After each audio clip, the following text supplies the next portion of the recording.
Ho, ho, ho! Nice cannonball, Santa. Welcome to the Pool Nation podcast, where it's all pool talk. And we ain't talking about netting and jetting or splashing and dashing, unless it's the reindeer. We're talking about becoming a nation of pool pros. We talk about the latest products, trends, and training in the pool industry. Now let's welcome your host. With over a decade of industry insider experience and still the reigning champion of Marco Polo, it's undecided if he's on the naughty or nice list. Edgar De Jesus and his co-host, JJ Flawless and Zach the Pool Boy Nicholas.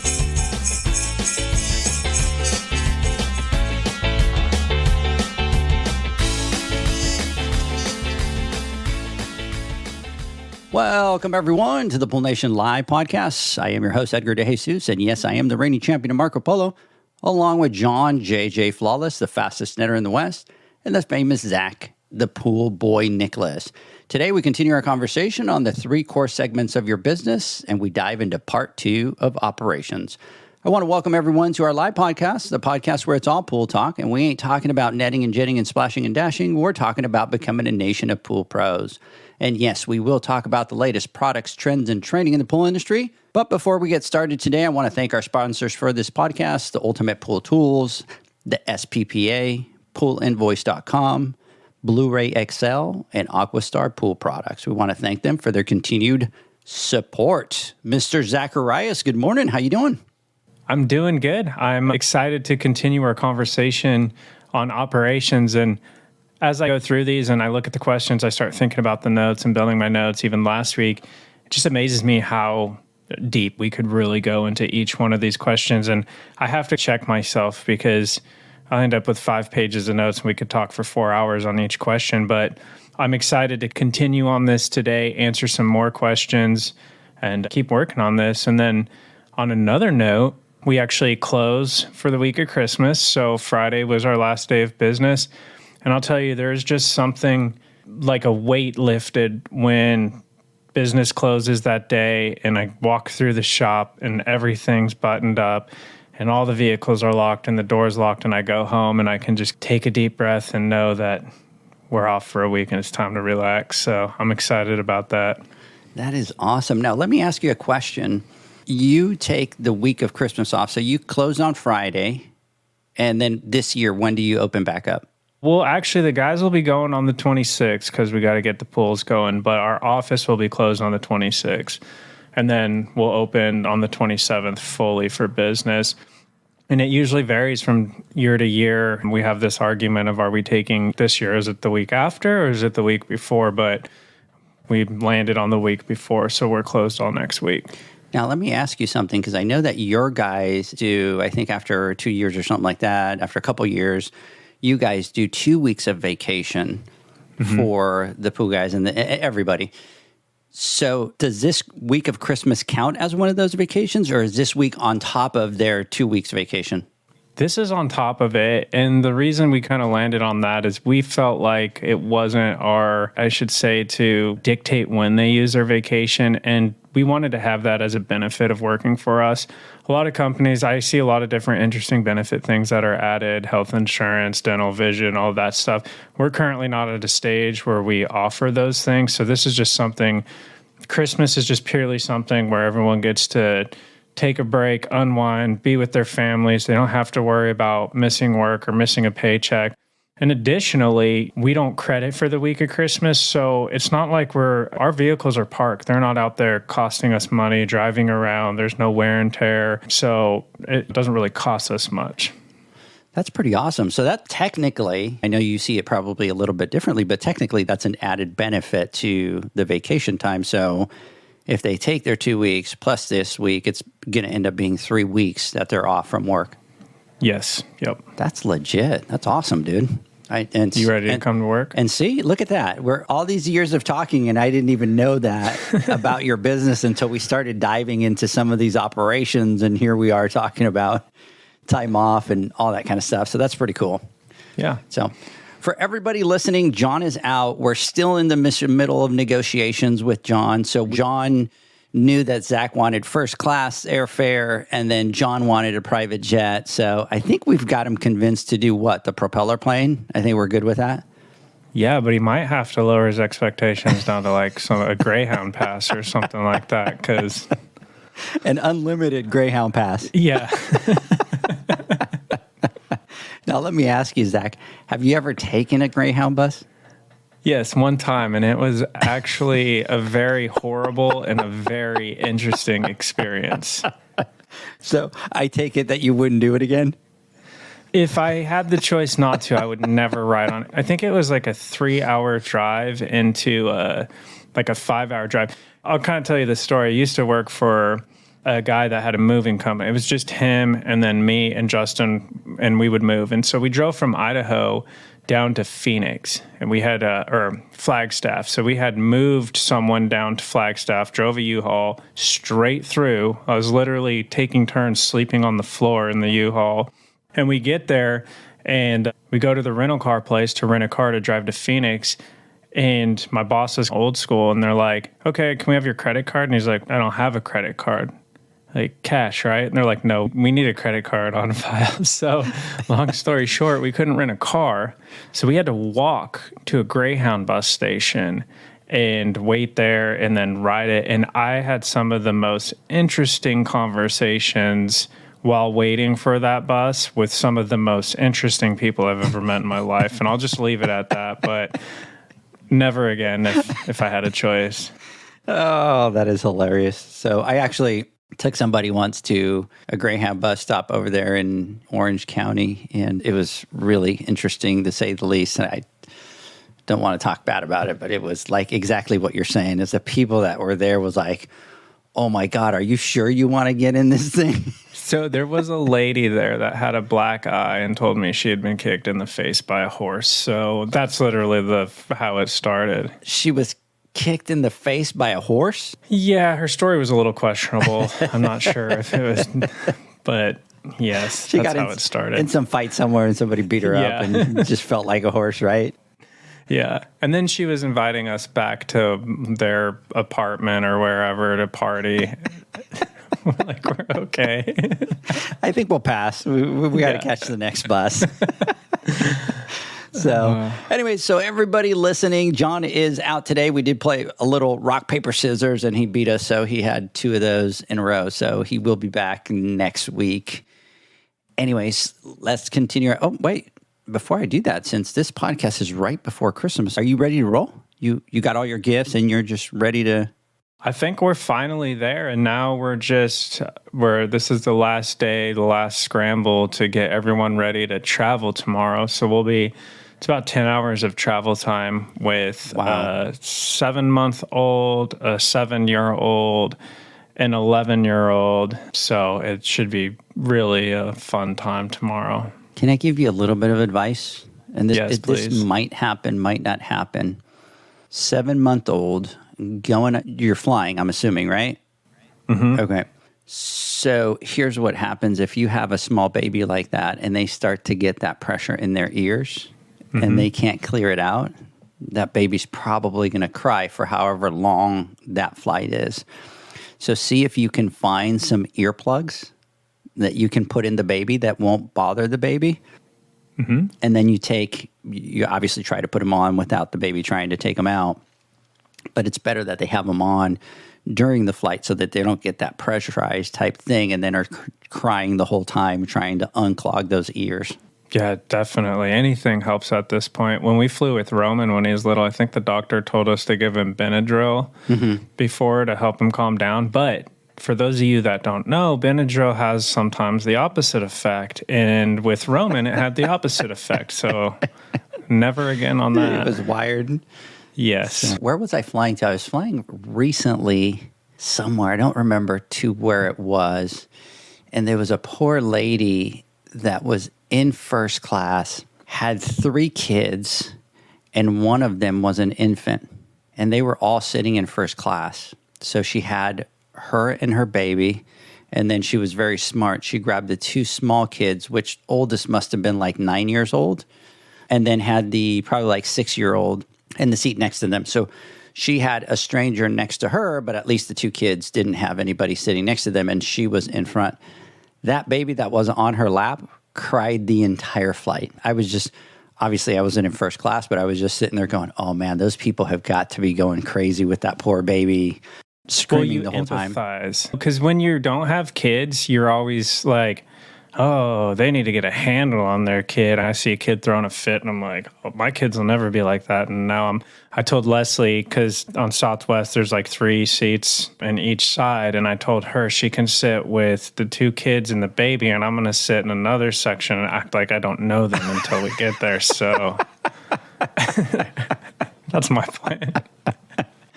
What a great plan. You're going to be sleeping on the sofa, my friend. Yeah, but yeah, it's interesting because we have our kids, and our first 3 kids, and none of them threw fits. They would always be the ones that saw somebody throwing a fit, and their eyes would open. And then here comes my lovely youngest son, and he would throw fits everywhere. And I was just like, oh God. I was one of those that I always used to see parents with the little leash on their kids. And I used to be judgy and be like, oh my God, how can you do that to one of your kids? Like, oh my God.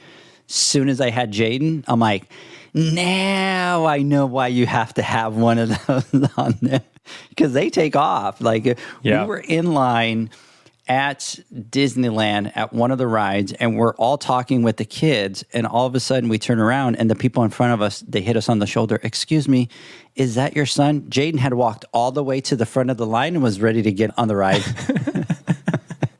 So he was like gone, and he would talk to anybody, and he would go with anybody. And it was like, yeah, we need to control you, my friend.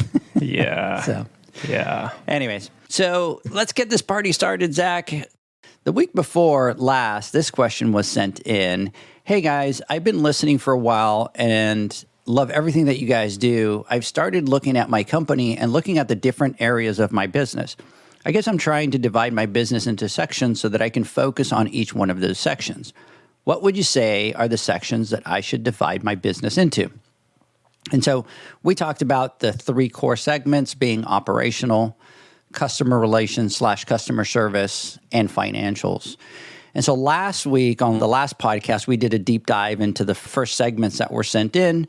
And so we talked about the following 3. We talked about inventory, we talked about chemical distribution, and we talked about staffing and hiring. So today what we're going to do is we are going to continue with the ones that you sent in. We'll talk about the next 3 or 4 based on time. But Zach, let me start with the first one here, and that is being strategy. So they sent a note in saying, you guys are talking about strategy itself, but how do I even begin? Seems like there's so much that I need to do that it's just overwhelming.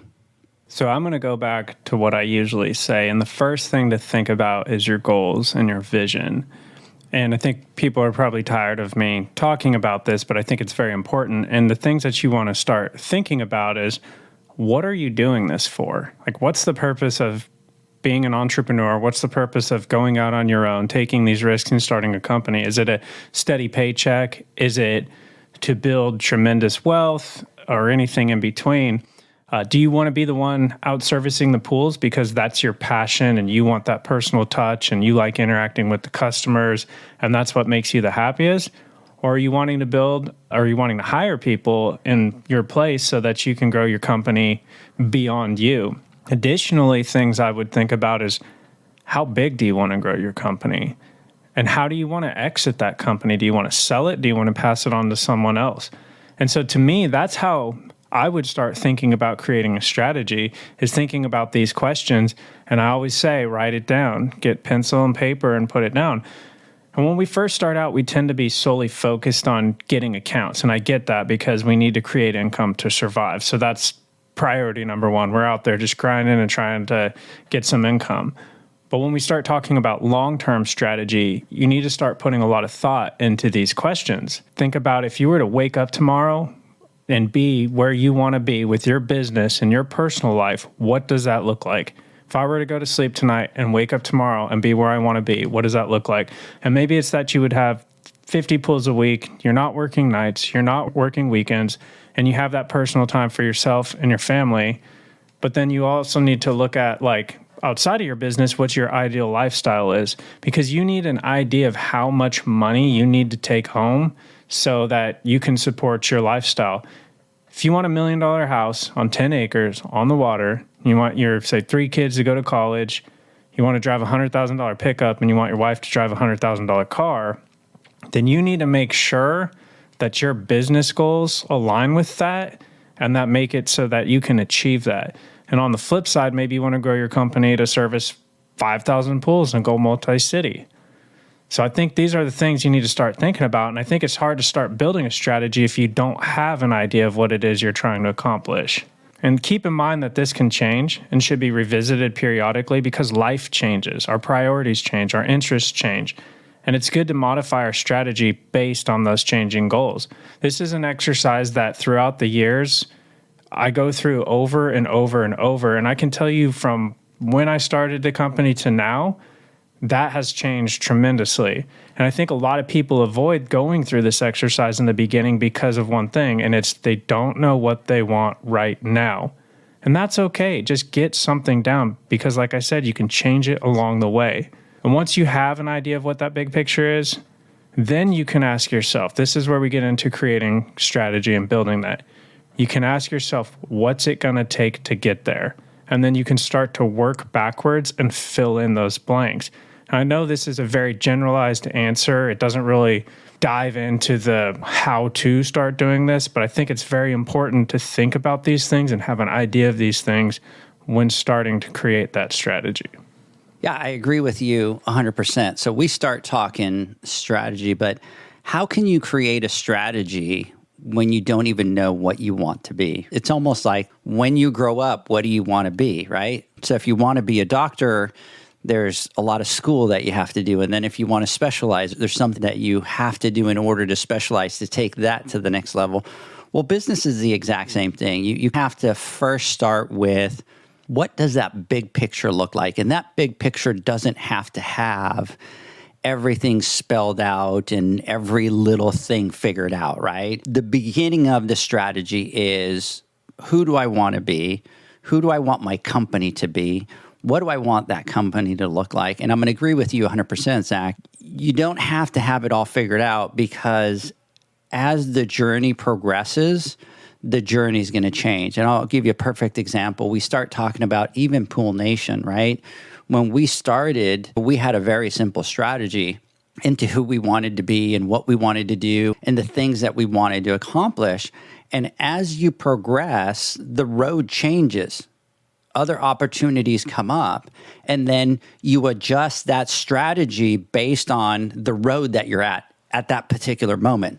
So when we're talking about any business, the very first thing that you need to start out with is, from here to 3 years, where do I want to be? What do I want that picture to look like? Because once you know what you want to be, then you can really start to strategize to get to that first road, okay? Now, remember, it's going to change because at some point you're going to get to that road. You're going to get to where you wanted to be in 3 years, and then you have to go, I'm here, now what? Okay, now I have 2 guys, and I thought I was going to be happy with only having 2 guys and a repair guy, but now I want to be bigger. So now that changes again. So you definitely have to start with the big picture of where you want to be. And it can be generalized. You don't have to have it all figured out from the beginning. But I agree with Zach. Sit down, put pen to paper, start jotting it down, because what's going to happen is it'll change a couple times. But figure that out. And Zach, I have conversations with a lot of pool pros, and that's really the stage where they're at. They're doing pools by themselves. They're out there doing pools.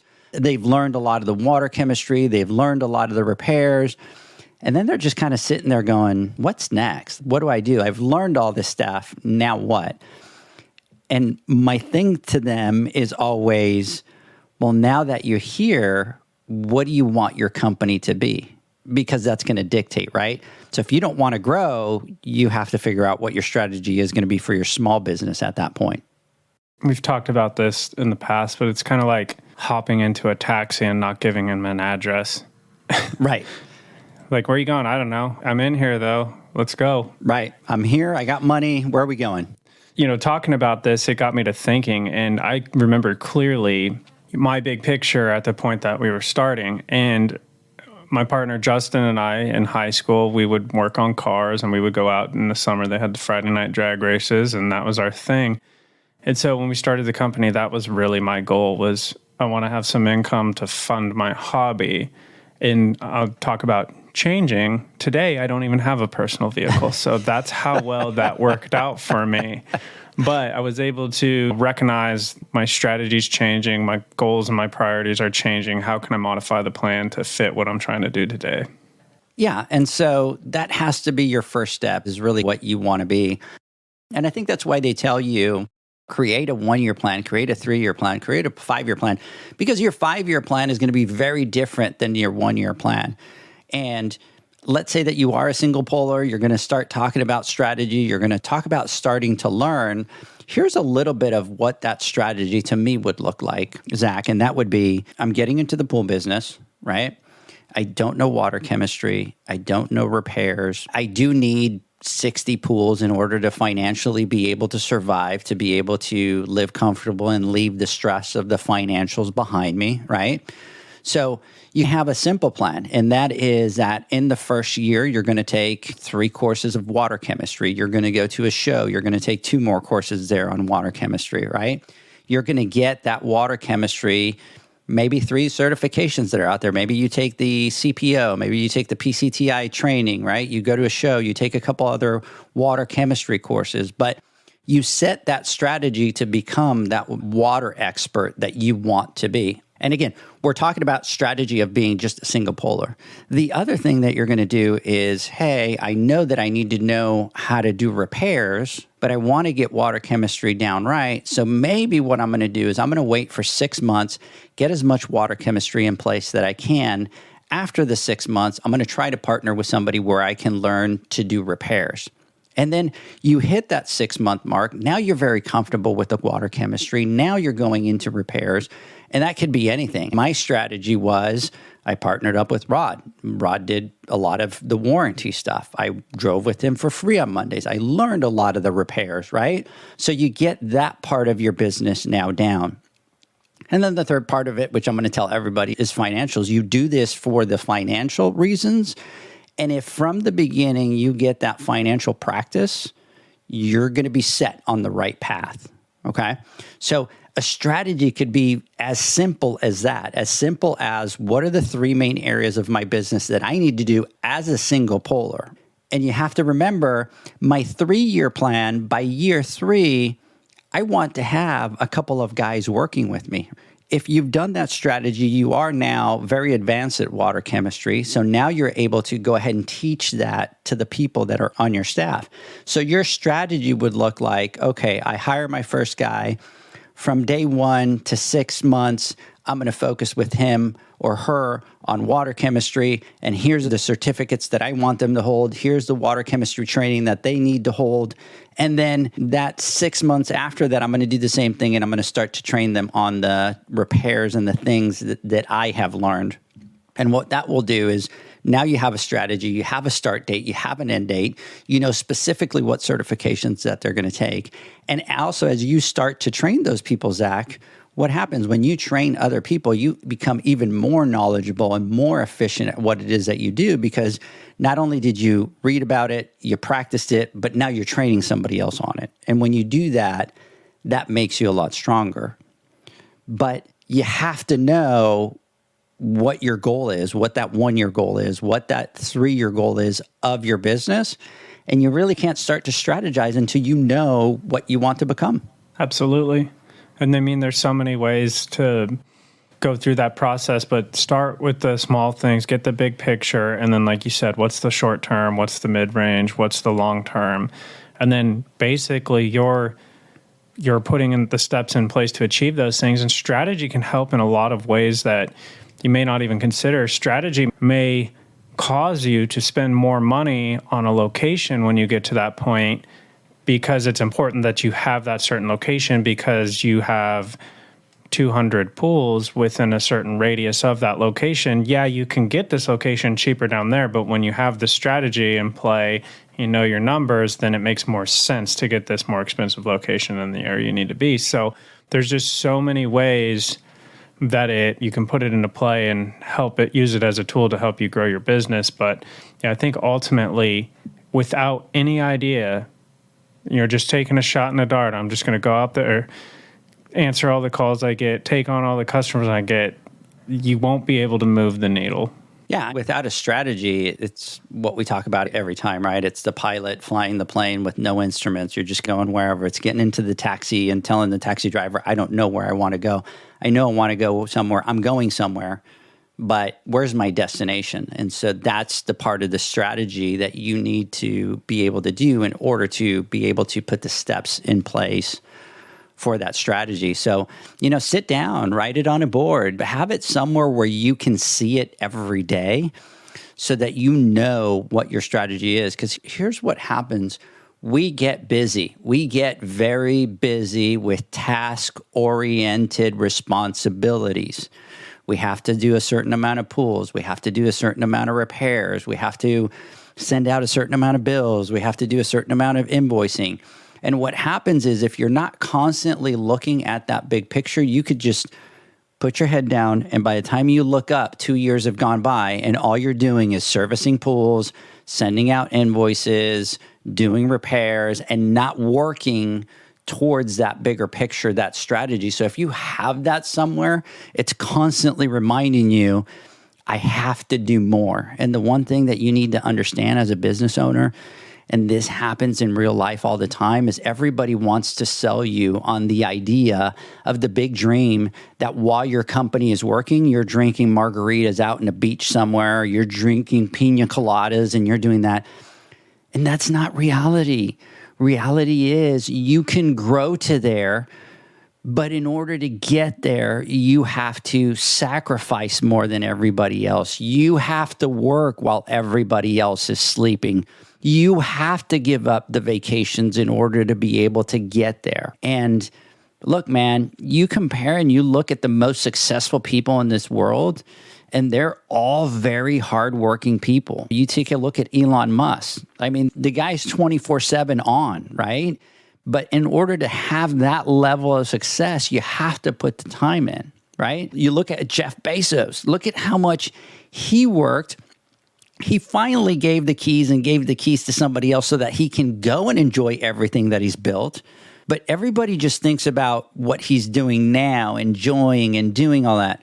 But what people don't talk about is the sacrifice and the hard work and all the things that he had to give up to get there. So remember that as you're building your business, you're going to have to make sacrifices. I'm not telling you that you have to give up everything, but I promise you that you're going to have to work hard in order to achieve those goals. Don't be afraid to do that.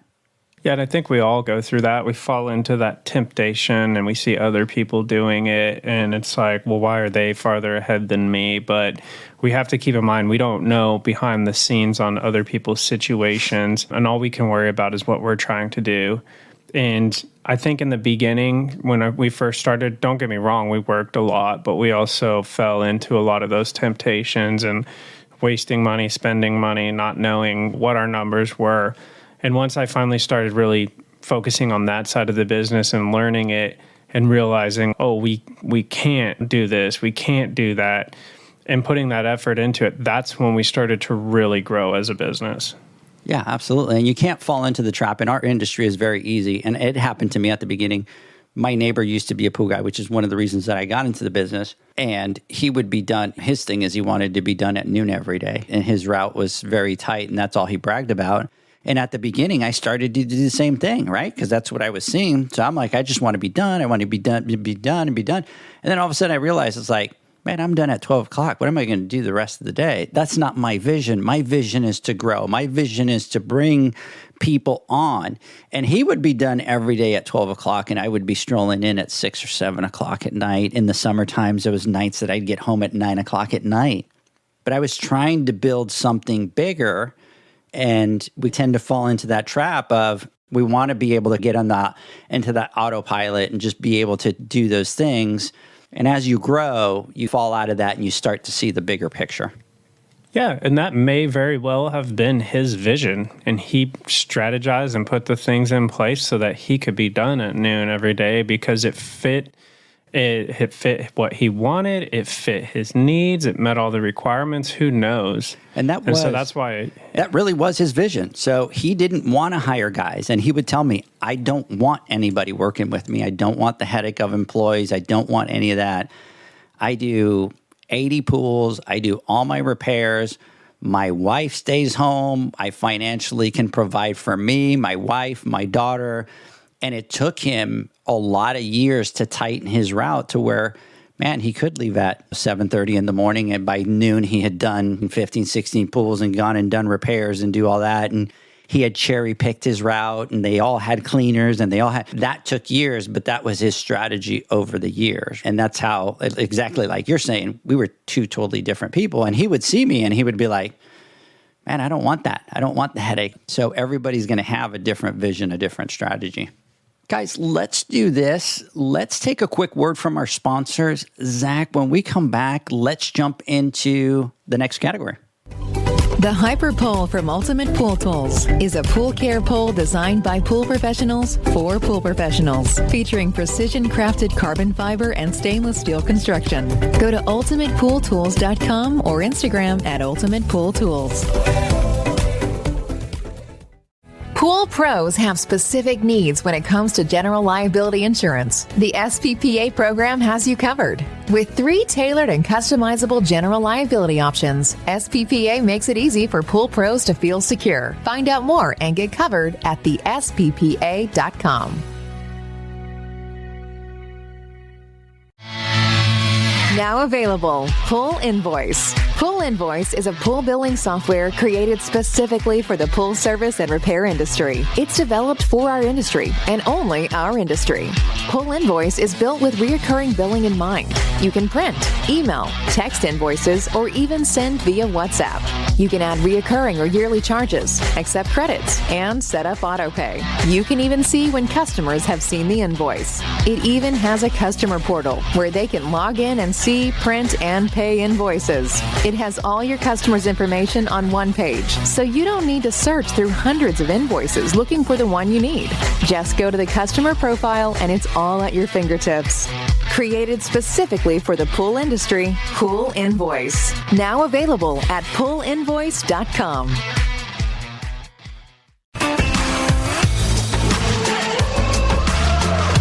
Blueray XL is the power of minerals working for you. Reduce your overall chemical costs and labor up to 50% guaranteed. Whether you have 20 accounts or 20,000, Blueray XL's direct pricing and free shipping to the pool trade have you covered. Improving pool professionals' profit and work-life balance is what they do. Blueray XL, the real mineral purifier. Visit them at BlueRayXL.com. Blueray all day.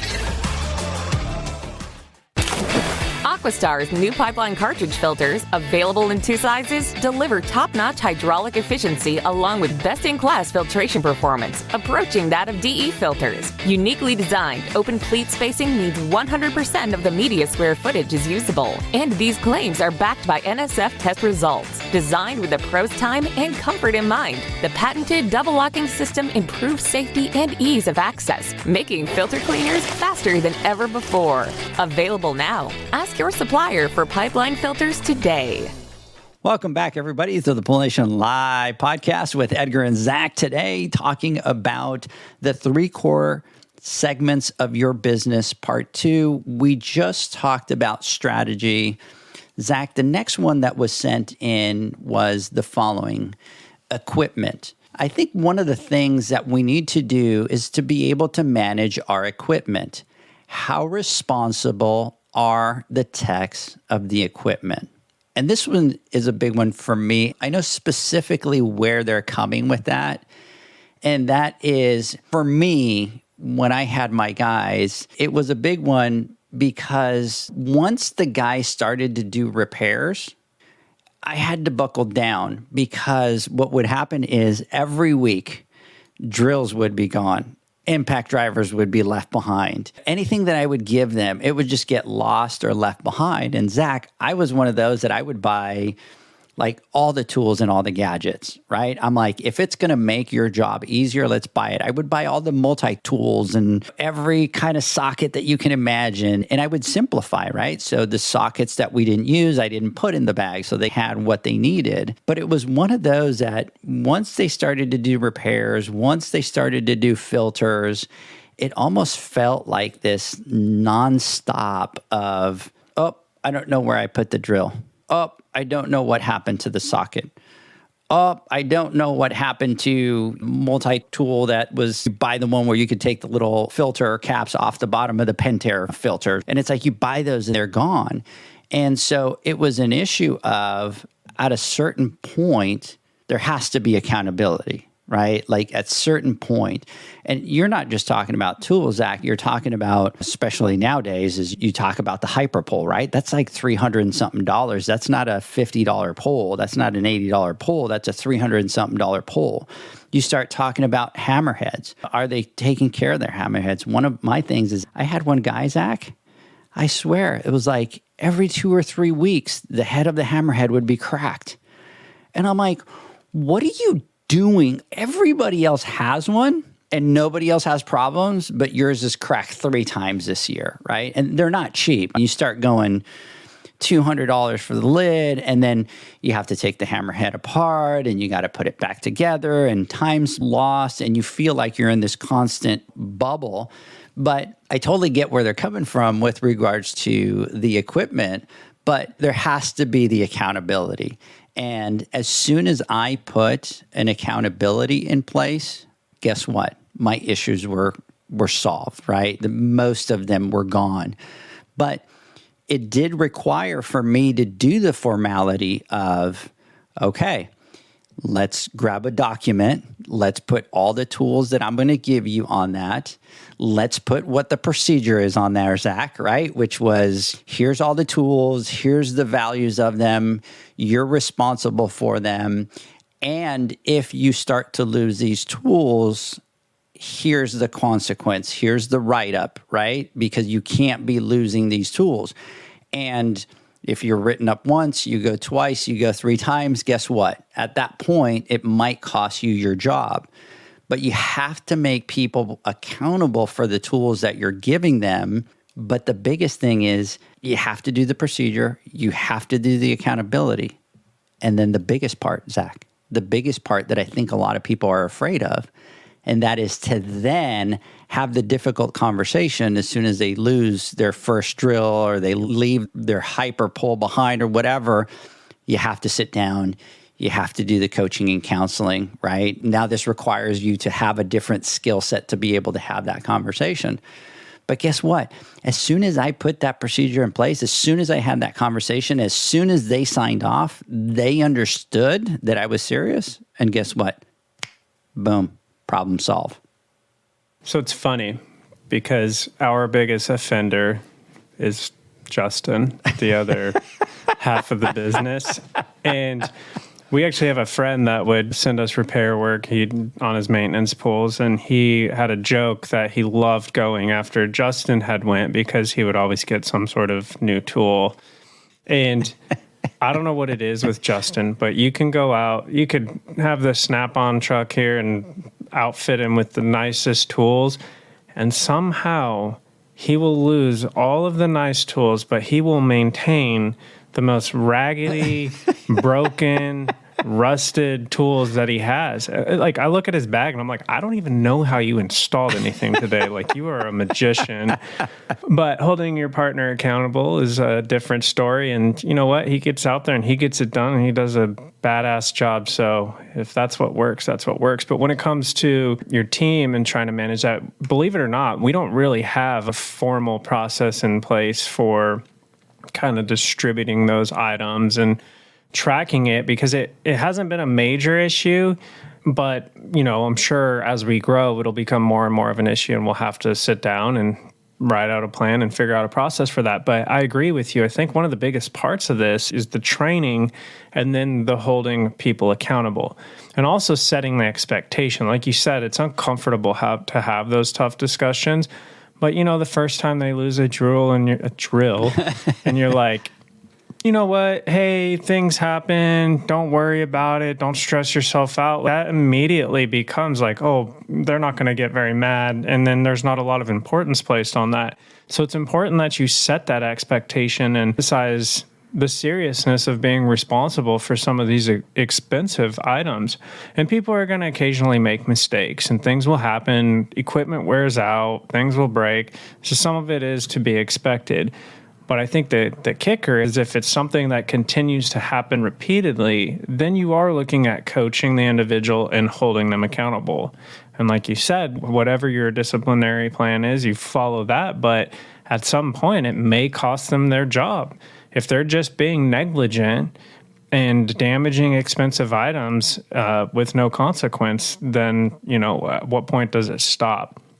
And so I think it's important to set those expectations and hold them accountable. And what we'll do is if we have a hammerhead that keeps going down for whatever reason, it's like, oh, here's your system vac with the leaf canister. Have fun. And I get it all the time. Like, oh, I really need my vacuum. Like, I never had a vacuum, a carded vacuum. I had a leaf master and a system vac. I could go to the most trashed pool and I had a system vac and a leaf canister that I'd basically have to spread the pile of leaves out just so I could get it with my system vac and dump the canister 57 times. So you are talking to the wrong person right now. So yeah. And here's what I want everybody that's listening to realize based off of this conversation with me and Zach is, interestingly enough, Zach doesn't have an issue with that. Like that type of thing hasn't been an issue for him with his guys and stuff like that, losing test kits or losing poles or losing any of that kind of stuff. But it was for me, right? When we talk about strategy, when we talk about procedures, these are the things that you need to do. You need to figure out what are those that are giving you a hard time, that are making your business difficult, and those are the ones that you need to tackle. So if you're a pool pro out there that has 2 or 3 guys or girls doing pools and you don't lose any tools and that doesn't become an issue whatsoever, focus on something else that does require your current attention, right? Maybe it's attendance. Maybe you have a guy showing up late every single day, right? Don't sit there and go, well, I have to put first the procedure that Edgar talked about with regards to the tools, even though we don't lose any tools, over addressing the issue of the attendance. No, every business is going to be different, and the things that are going to require attention are going to be different. So dive into those that are creating the most challenges for your company and put that procedure. But you have to put the procedure. Have them sign off, have them write, go over the procedure with them, explain it to them, and then move on. So if to you it's tools and equipment, fine. If it's attendance over here for you, then focus on the attendance. And you do the same thing for the attendance, right? Here's the procedure. I wrote down what the procedure is for attendance. Over 6 minutes is a tardy. And so if you get there at minute number 7, guess what? You're late. It doesn't matter what the excuse was. If you're there 7 minutes late, it's 7 minutes late. Have the procedure, have it in writing, have them sign off, and then more importantly, hold them accountable. Because if you don't hold them accountable, that everything that you do means nothing. All right, Zach, you ready for the next one? yes. And Zach's like, I've been ready. So here is a really good one. And I think a lot of people that start to grow start to, at some point, question what the sweet spot is or where they need to be. And so, Zach, the next one is, how do I know how many pools each one of my guys can do? I have some that can handle 12 or even more, and then guys that do 8, and it's a struggle. So I think we all go through this at some point, right? As we start to grow at the beginning, it's just, you're a single poler, you bring on your first guy, you just throw stuff out, you try to handle it, and that's okay. As you start to become a company with an office, with office hours, you start to level up to the next level, right? You have multiple employees, you now need to bring those procedures and those expectations. So do you want to go first on this one, Zach, or do you want me to jump in? You can go ahead on this one. Okay. So the first thing that I'm going to talk about is that, to me, it's all about the numbers. And that's where I'm going to tell you to start. And a lot of people are going to tell me, well, I don't know what my numbers are. I can't figure it out. I have to guess and go off of somewhere. And I'm going to go back to the same thing. And Zach, you and I have had this conversation. It's, I got to do this or this. Well, how is that going to impact your bottom line? And so if people come to me and they say, well, I don't know what it is, I don't have time to figure it out, then I can't help you. Because the most important thing that you need to do is know specifically your numbers. And in order to be profitable, how many pools do they need to do? And if you don't know that, that's the biggest mistake that you're doing in your business. Okay. The number one reason small businesses fail in the US is because they don't know their cost of service or the cost of their product. And I've talked about this 1,000 times, and that is you have a lot of businesses that are selling stuff and they don't even know the cost of the product, but yet they're doing pricing based on what the competitor is charging. And if you are going to be financially successful, you cannot do that, period, end of story. There's no getting around it. So the first thing that I'm going to tell you is you need to know if you put a guy in a truck or a girl in a truck, you need to know how many pools they're doing. And guess what? You need to know how much the truck payment is. You need to know how much chemicals they use. You need to know the amount of insurance that it takes. And if they do 10 pools and that's $1,000 that you bring in, you need to be able to say, hey, my cost is $500, so I get to keep $500. Or it costs whatever, $9,000, and I only get to keep $1,000. Because from there, you're going to have to say, in order for my business to survive, they're going to have to do 2 pools more because I need to be able to keep $3,000, not $1,000. So that's the very first thing that I'm going to say. And I know a lot of people are going to be like, not what we want to hear, right? Because we don't know those numbers. But that's where you need to start digging in, okay? With that said, and that's my big number one thing. With that said, once you find out what those numbers is, you're going to move into the next phase. And that is, again, Zach, it's all about what we're talking about here today. It's about strategy. It's about procedures. It's about things to put in play. Number one, once you know what your cost is and how many pools they need to do, whether that's 12, 14, 3, 9, whatever it is, you have to set that as a standard and as an expectation. You need to go to all of your team and you need to go and say, in order for us to survive, in order for us to be able to do well, for you to be able to have a job, you're going to have to do 14 pools every week, right? And you set that standard, and I'm going to go back to the same thing. Now you sit down and you write a procedure and you say, every employee is required to do 15 pools per week, and here's the expectation. From there, the next procedure that you're going to do is you're going to set the standard for how those pools are going to be done. If you have 10 steps for that pool to be done, each one of those pools requires that you follow these 10 steps. You can't do 3 steps on this one and 2 on this one and 1 on this one. Here's the number of pools. Step number 2. Here's the steps that need to happen. And then the biggest thing, and it's going to come back to the same thing, Zach, is accountability. So now that you know how many pools they need to do and the standard of excellence that's required to do those pools, what are you going to do when you have somebody that can only do 8 pools a day and it's costing you 2 hours of overtime every single day in order for those pools to get done? So as you start to figure these things out, guys and girls, this is what I want you to do. Grab one little thing at a time. Put it on paper, put the procedure. Even if you don't share it, start to create your own little steps so that you can start to tackle these things one at a time. And as you start to tackle them one at a time, by the time you look down and you look up, you have 15 procedures that you've put in your place for your business. I feel like I was on a John rant. Was I on a John rant?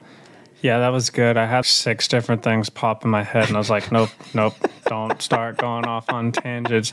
No, it's really good, and I want to add, and me and you have these conversations all the time, and you're constantly like, okay, well, what are the numbers on it? And even me to this day, I'm like, I think it's going to be good. I don't want to go figure this out. And you're like, no, like you need to figure this out. And I think we even just had this conversation the other day about numbers of pools, and we were going back and forth.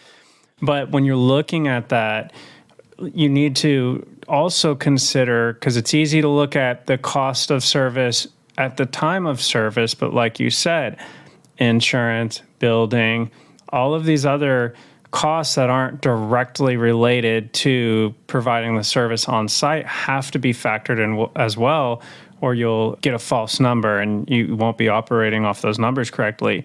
So yes, I agree. Knowing your numbers is the first step.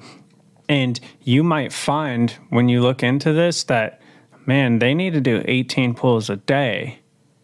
Well, how realistic is that they're going to get 18 pulls a day? So now you need to go back and start looking at other back-end things that you need to be cutting back on, or maybe you're doing something that's just not effective that you need to change to get that number down to a realistic number of pulls a day. Another thing I want to add to all of this is that market and environment are a big factor in this. And our Houston market has a lot of larger pools. We get a lot of rain. We also get a lot of heat. And we have a lot of trees and vegetation. And I was actually, before we got on today, I was looking at the weather app. And we have a day coming up here in the next week that the high will be 67 degrees and the low will be 21. And that's a 46-degree change in a single day. So our environment here is pretty crazy and constantly changing. So for us, it may be a little different than someone else that's in one of those, I don't know, San Diego or something, where the weather's consistently nice and not changing all the time. But this whole thing we're talking about, how many pools in a day, this is something that I have gone back and forth on a few different times. I've tried it different ways. I almost feel like there isn't a sweet spot. It's been very tough for us to tackle it down because I talk to so many people who are doing, or at least requiring their technicians to do 12 to 15 pulls in a day. And there's no way that we could accomplish that in an 8-hour day doing all of the steps that we require. And another thing I want to point out is I talk to a lot of people in interview process that they say, well, I was doing 15 pulls a day. But when you really ask the questions and you start digging in, you find out that they were working from 7 a.m. to 7 p.m.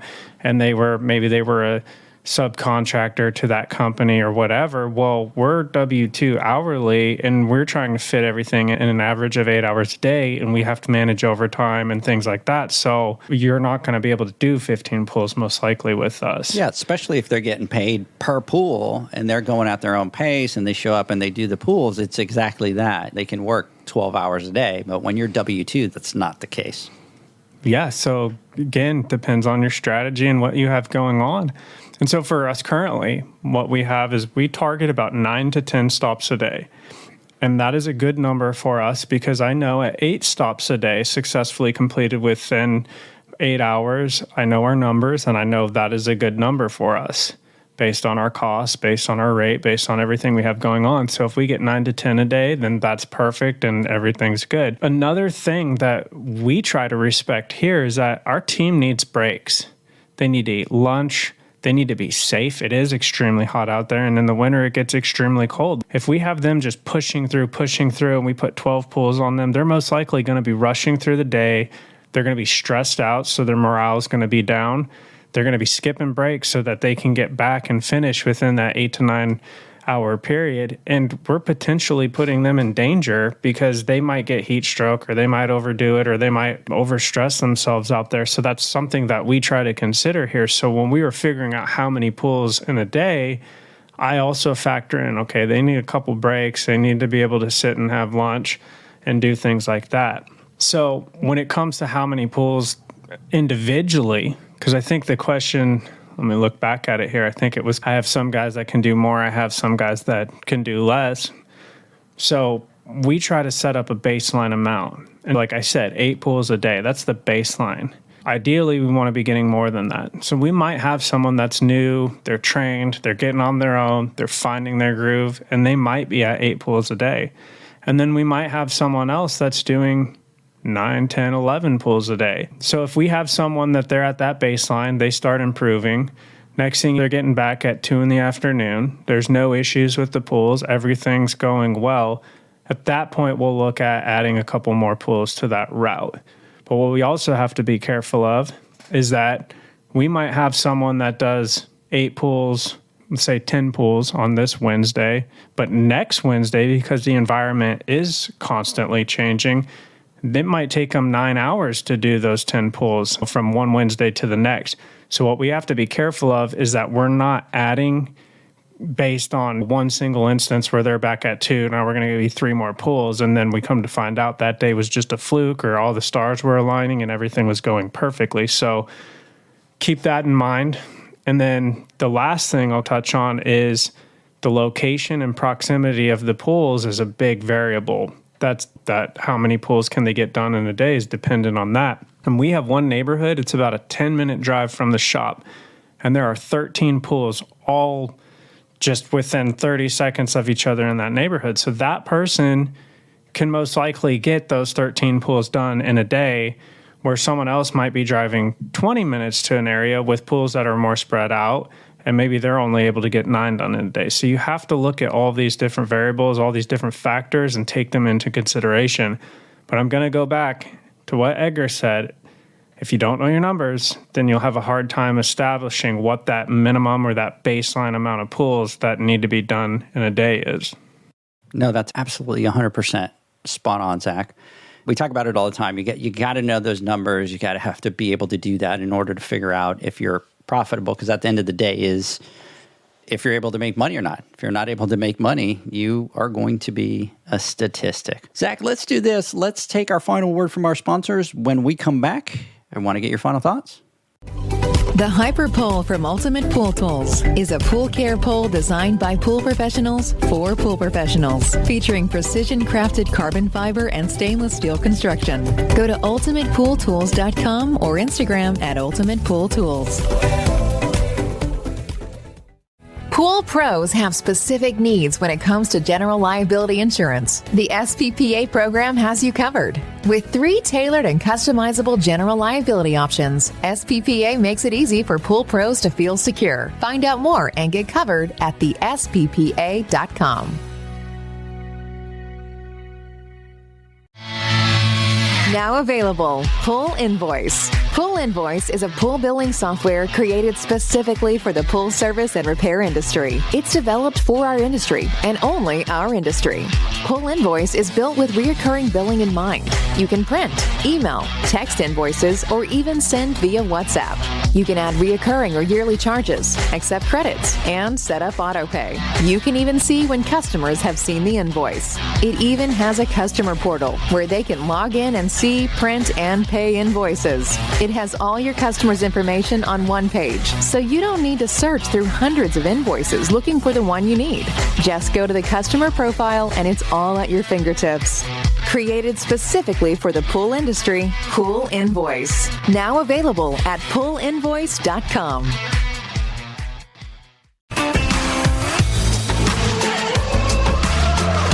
Blueray XL is the power of minerals working for you. Reduce your overall chemical costs and labor up to 50% guaranteed. Whether you have 20 accounts or 20,000, Blueray XL's direct pricing and free shipping to the pool trade have you covered. Improving pool professionals' profit and work-life balance is what they do. Blueray XL, the real mineral purifier. Visit them at BlueRayXL.com. Blueray all day. AquaStar's new pipeline cartridge filters, available in 2 sizes, deliver top-notch hydraulic efficiency along with best-in-class filtration performance, approaching that of DE filters. Uniquely designed, open pleat spacing means 100% of the media square footage is usable. And these claims are backed by NSF test results. Designed with the pro's time and comfort in mind, the patented double locking system improves safety and ease of access, making filter cleaners faster than ever before. Available now. Ask your supplier for pipeline filters today. Welcome back, everybody, to the Pool Nation Live podcast with Zach and Edgar. John is out. We are talking about the 3 core segments of your business. And Zach, let me get your final thoughts. It's a lot to unpack and think about. And I think looking back, I fell into the same kind of trap that everyone, I think, does for the most part. And that's when I started. It was just how many accounts can we get? And we were doing repairs. It was how many repair jobs can we get? We need money. We need it now. We needed it yesterday. And so that was really the grind. And I think I was guilty of doing what you were talking about and just putting my head down. And then in my case, it was 5-6 years have passed and I lift my head up and go, wait a minute. Yeah, we're bigger, we're doing more, but we're no more profitable. We're not really farther, or I should say closer to the goals that we want to achieve. And that point is when I really started digging into the business side of things and just trying to get any training I could on it, whatever class was offered, business, finance, fundamentals, things like that. I was jumping all over that stuff. And at that point, that's when my eyes really opened to what we're talking about today in these 3 core segments, and the strategy, the operations, the financial side, knowing your numbers, getting these things in place. And I think this is a topic that will never get old. And I think it's a topic that we'll never be able to cover 100% of it. But don't let it overwhelm you. Just like Edgar said, what are the priorities? Is it attendance? Is it tools being lost? Is it learning water chemistry? Whatever it is, find your priorities and just start tackling them one by one. And I think John always says that saying, how do you eat an elephant? One bite at a time. And that's exactly what you need to do. And then just keep in mind what the end game is, where you're trying to go, what is the vision. And that way you know whether you're on course or not. So I'll just end with that. Don't let it be this overwhelming monster. Look at it as a fun challenge on figuring out how you're going to accomplish what it is you're trying to do. Yeah, I agree. You can't let it overwhelm you. You have to have the plan and you be a little bit into the driver's seat, right? And things are going to happen. You're going to be doing your business. There's going to be weeks that everything's marching great, and then all of a sudden, boom, somebody quits, right? Well, there comes the curveball into the business. So now I'm stuck having to do the pools, and I had plans to work on X, Y, and Z, and now I can't do that. That's okay. That's part of life. That's going to happen. Don't get discouraged. What you do is somebody quit. You focus on hiring the next person, but what you do is you take that opportunity to go, hey, what are the 10 questions that Zach asks when he's interviewing people? Let me call somebody close to me that hires people and find out what they look for when they're trying to hire a candidate. Let me explain to them what some of my problems are with hiring people and combine those two. And when I go to interview the next people, try to find that person with the longevity or that person with the things that the other person was missing. So see it as a challenge to be able to step up your business, to build off of that procedure, because that's just going to make you stronger. I will promise you this, the path to success is never a straight line. It never is. There's a lot of up and downs. There's a lot of dead ends that you reach to. There's a lot of things that you might try that don't work. That's okay. That's just part of the journey. Just enjoy the journey of getting to where you need to get. And when something happens, you know what? You just put your head up and say, how am I going to solve this issue? And how am I going to move on to the next step? Because success is not a straight line. It's this path that if you look at it, it's up and down, left and right, and you will eventually get there as long as you work hard, but more importantly, the consistency that you have. If you're constantly working at your business, chipping away, you will get there. So it gets easier as you get along. Once you have the experience, right, Zach, and you've learned through some of the mistakes that you make, now you're smarter in that part of it. So the next time that it happens, you actually know how to handle it. So anyways, I hope that everybody has enjoyed this podcast. This podcast will be out literally right after Christmas. I hope that everybody had an amazing Christmas. Zach, by the time that this comes out, you will be on vacation on a white Christmas. So I hope that you are not snowed in with 6 feet of snow all the way up to the windows that you can't get out. And you're calling me going, Edgar, come and help me. I need to dig out of this. Because if you know me, I don't like the code. So that's probably not going to happen, Zach. I won't count on it. Anyways, I hope everybody enjoyed the podcast. Zach, thank you so much. Everybody have a great one. We will catch you next Wednesday on our Instagram Live. Have a great one. Bye, guys. Talk to you later. Thanks for listening to the Pool Nation podcast, a member of the Pool Nation family. You can listen to us live every Friday here at 9 a.m. Pacific, 11 a.m. Central, and 12 noon Eastern Standard Time. You can find us at Pool Nation or poolnationpodcast.com, on Facebook, or on Instagram at pool.nation. And to find more info about Pool Invoice, the billing software built specifically for the pool industry, go to poolinvoice.com.